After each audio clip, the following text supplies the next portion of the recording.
Hey, what is going on everybody? My name is Madison Charlton and today we are checking out the LG C3 and in particular the 42-inch variant of this TV. Now we're going to be coming at this TV from a few different angles.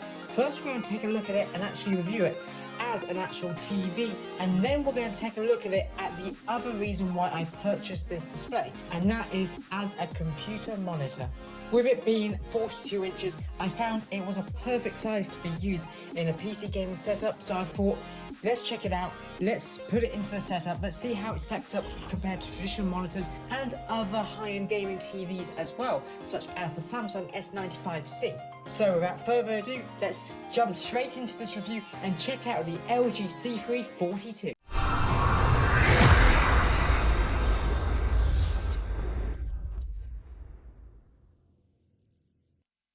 Taking a look at the panel within the display, it is part of LG's ever so famous, ever so popular QD-OLED display. Yes, this may be the third generation. They have managed to improve this TV by quite a bit, whether that be in its colour range, its peak brightness, its power consumption. LG hasn't just been sitting around just be rebadging this TV every year.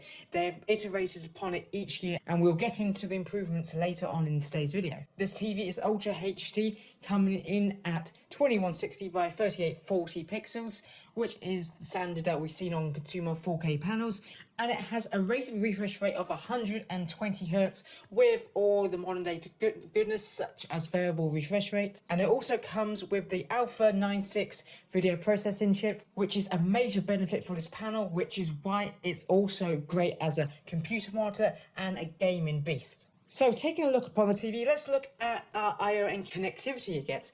Now with it being a smart TV, it's expected that you're going to be running a lot of your content consumption apps directly on the TV, but that doesn't mean if you're someone who likes to connect up all your displays, you're going to be lacking for input. Taking a look at the side of the panel, we have four HDMI 2.1 ports for plenty high-end connectivity, so that takes you up to 4K 120Hz. The HDMI 2.1 spec is rated for higher. Unfortunately, this panel is not. So if you were wanting a higher refresh rate, I'm sorry, we're not going to get it on this TV. Though there are potential rumours in the works that LG and Samsung may be bringing out 240Hz variants of their OLED panels in a much larger TV-like size. This is a TV that is silently geared towards gamers. With its variable refresh rate, that makes content with fluctuating frames per second a lot more easier on the TV. It alleviates things such as screen tearing because it's able to automatically update to the refresh rate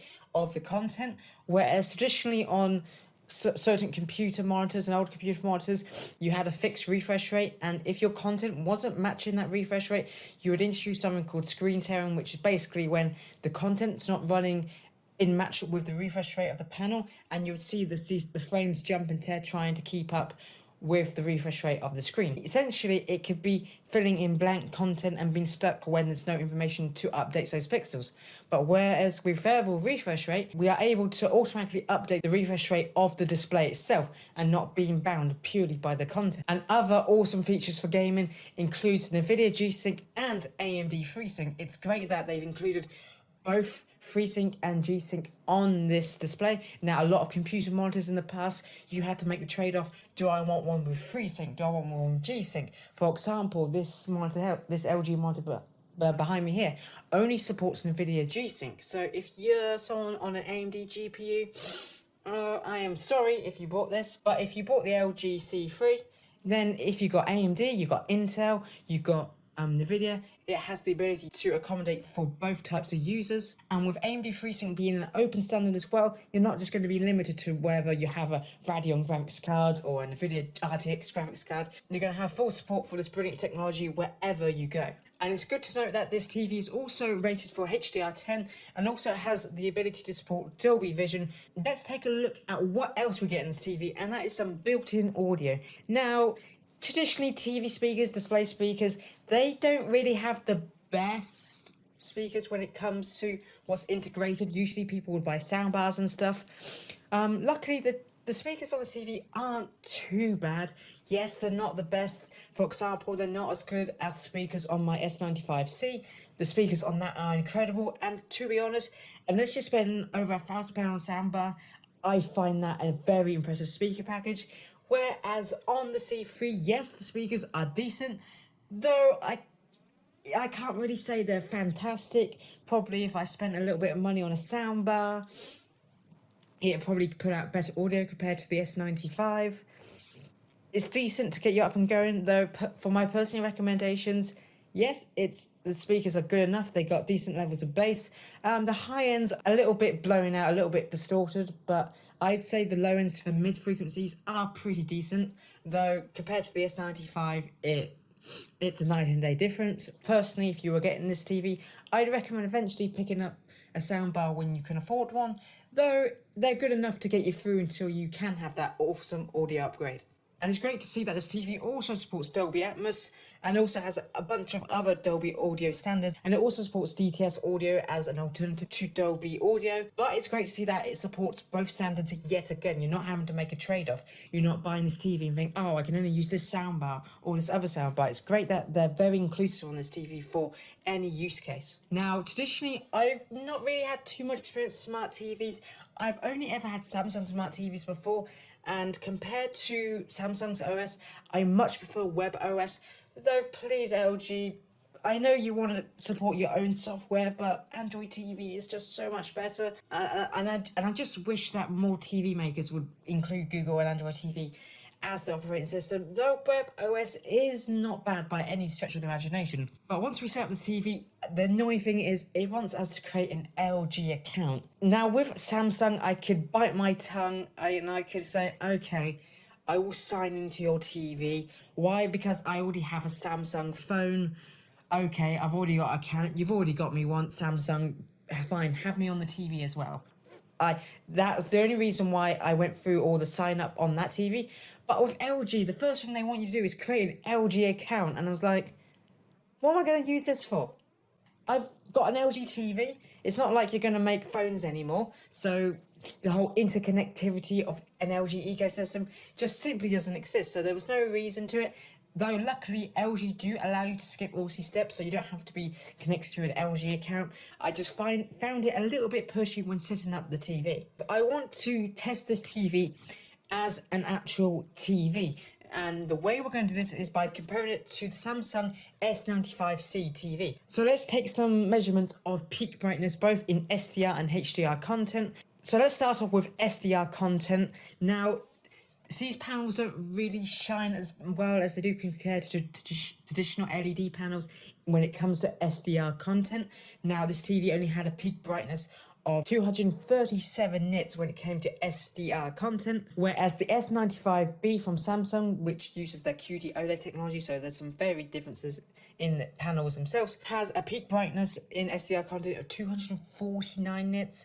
But it's good to see that compared to the C2, which had a peak brightness of 228 nits, that it made an improvement from last year's LG C2. So let's go over to HDR content, which is where OLED panels tend to shine the most compared to normal LED TVs and QLED TVs and all non-OLED TVs. So in HDR content, we get some brightness out of the display with a peak brightness in HDR content of 820 nits, whereas the Samsung again pulls ahead with a 1,368 nits of peak brightness, and that is a very significant difference when it comes to enjoying HDR content. That's more than 500 nits increase in peak brightness. That is pretty significant and pretty noticeable. Though I do need to make a note, the difference between quantum.OLED and WOLED that you see on the LG is Samsung are using a quantum dot layer on their OLED panels, means that it can achieve a much higher peak brightness. So you're still getting, such rich, deep, solid blacks. Overall, a QD OLED panel is just going to give you so much more colour vibrancy while still offering such rich blacks. Though it is important to note that this TV I got for under £900, whereas currently on the Samsung website, the S95 is going for around 1,400. So that's around a £500 increase in price. Luckily, I was able to pick up mine with student discount, and I was also able to get student discount on my LG C3, so I got it for a much better deal than the traditional consumer. But it's important to note that the difference in price is around £500, which is a significant portion of money. So to say, oh, this is better, is one thing, but then you need to look into the price. Yes, it is better, but it is much more expensive. Now let's get into some specs and tests that will actually benefit us gamers. Now let's look at the response time and input lag. Now the LG C3 42 has a very impressive response time with a 0.03 millisecond response time, whereas if we compare that to the S95 from Samsung, that has a 0.1 millisecond response time, which the difference is minimal. It's impressive on a technical level that LG has got their response times down so low, though the difference between 0.1 milliseconds and 0.03 milliseconds, you're not gonna notice it. You're not gonna sit there with a slow motion camera to notice the difference in response times. And then let's actually look at our measured input lag for each panel. Now, the LG C342 has an input lag of 1 millisecond. Oh. Whereas the Samsung S95 has a response time of 1.8. Yes, on a technical level, LG, that is very impressive. If you're someone who wants low response times, of course the LG OLED is the way to go. And yeah, 1.8 milliseconds to 1 millisecond. It's not going to be a noticeable difference yet again, but LG, I got to give you credit. It's on a technical capability level, that is really impressive. So what are my thoughts on actually using this as a TV? Well, for the price point, very impressive, I'll be honest with you. The amount of performance that you get for the money you are paying, yes, £900 is a lot of money still, but the Samsung S95 is the full package when it comes to gaming, to media consumption, and just generally watching movies or TV shows. Samsung does pull ahead with its Quantum.OLED technology, though you are paying a premium. QD-OLED is simply just the better panel.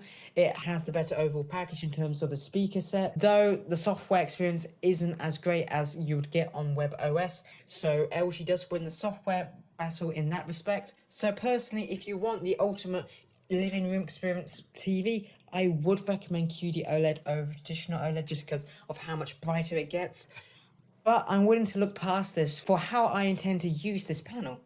And the main reason for me picking up this panel was to use as a computer monitor, not as my living room TV. I've already got a Samsung S95 downstairs, so yes, poor me, how dare I complain the fact that one's better than the other and still have both? Yes, I know, poor me. It's not fair of me to complain, but at the same time, it's fair to make a good comparison so I can provide you with my experience and great consumer buying advice. I upgraded from the LG 38-inch Ultra Gear Ultra Wide, which you actually see, it's right here. I've actually moved it over so my partner can use it on their Epic Gamer setup compared to my one, which I'm now using it as my main monitor for my computer setup. I wanted something with a higher resolution. I wanted something with better colour vibrancy. I've been reading for ages just the gaming experience on an OLED panel, the colour reproduction, how the colours just simply just pop and how amazing they are. I was like, oh my god, I want a slice of that pie. So I was like, okay, I've been wanting a little bit more screen real estate for a while now. A 42-inch panel compared to my 30-inch ultra wide meant I get a little bit more vertical real estate and a little bit more horizontal real estate. And I was like, okay, so overall footprint's not too much bigger to the point it's going to be too big for it to be usable. So I'm glad that they have the 42-inch version of this panel, whereas Samsung with their S95 range, you don't have the option to buy a 42-inch, so it would have been out of the question. Though they do 34-inch and 49-inch ultra-wide versions with QD-OLED, but I didn't want something of that form factor. I wanted something with an increased pixel count and increased screen real estate as well. So that's why I ended up with the LG C3. So the main reason why I bought this display is because I want a display with better HDR content, as well as better colour reproduction to aid me in my immersion, in my game experience, as well as in my productivity. Now, I am someone who does a lot of computer science, data science applications, security research, so I need a lot of screen real estate. I run a lot of applications, I run a lot of virtualization as well, so being able to manually tile up all my applications on a bigger display means I can multitask a lot better without having to have a big multi-monitor setup, which is something that I didn't want to do. I'm the type of person who likes one single panel, so upgrading to something of this real estate meant it wasn't too imposing on me. And when I want to switch off from all my productivity, I want to be able to just sit back and immerse myself in games. And having all these monitors on the side, for me, breaks the immersion, and quite frankly, it's quite distracting for me. I get quite overwhelmed quite easily with being the type of person I am. So I also do a lot of creativity as well. So that be I am a hobbyist graphic designer sometimes. So I use Photoshop applications, After Effects, Adobe Premiere, do a bunch of video editing. Sometimes I go out and do a little bit of photography. So accurate color reproduction in Lightroom and stuff is very beneficial to me. But that's one thing saying, OLEDs are great, aren't they? You want better colour reproduction. Well, how good is the colour reproduction? Well, let's test that actually. Let's actually run some colour accuracy tests to determine whether this is actually good for productivity compared to, let's say, I don't know, a traditional IPS monitor. We've tested for a bunch of colour gamuts. So the first is Rec 709 that has a 79.09% coverage of this space. When we go to UHDA P3, that has 98.98% of that as well. If you're working with Rec 2020, it drops down to 73.77. But then if we go to DCI P3, that jumps back up to 98. sRGB 95.8 and Adobe RGB 75.9. 98 to 99, that is so impressive for its color accuracy. Though if we test that compared to a QD-OLED display, in Rec 709, the S95 trails slightly behind. By new HDA P3, the QD-OLED jumps a little bit higher, though in DCI P3 and sRGB, it actually falls behind the LG C3. Though if you're someone who works with Adobe RGB mainly, the QD-OLED panel is a little bit higher, 82.4. So for productivity and colour reproduction, colour accuracy, switching to an OLED is a no-brainer compared to a traditional IPS. Yes, you can buy more expensive, higher quality OLEDs that offer better colour reproduction, but when it comes to colour accurate work, no other type of panel technology can beat an OLED. Whether that be at the lower end of the spectrum, whether that be even an LG A2, compared to IPS, OLED takes the crown every day when it comes to accurate colour reproduction. It has the most accurate colours out of the box compared to any IPS panel, and with configuration and actually colour refinement and further testing, you can actually make this panel even more accurate. But how does it fare in gaming? Now, this is one of the big reasons why I got this panel. I upgraded my system so I can play some games in higher FPSs. Though, if you're someone on lower tier hardware, it's best to look into your hardware capabilities before you jump up to something like a 4K display, because your computer might not run it. I mean, this panel is 120 Hz. Now, yes, 120 Hz isn't the be-all and end-all, especially compared to what I've come from. I've actually downgraded my refresh rate. That panel behind me is 144 Hz, and this is 120 Hz. I could have gone with a QD-OLED or another OLED traditional monitor that's much smaller, low resolution, that pushes upwards of 240 Hz. But like I said, I wanted something of this monitor size. I didn't want a smaller monitor. I wanted something of this size. So I could justify the trade-off of, yes, it's 24 Hz less, though 120 Hz is still so buttery smooth. And the fact that I want to game at 4K, I'm not expecting to be able to push 240 Hz anyway at 4K. I want that higher fidelity, I want that higher resolution gaming. So I'm more than happy to make that trade-off for the higher refresh rate, for that higher pixel clarity.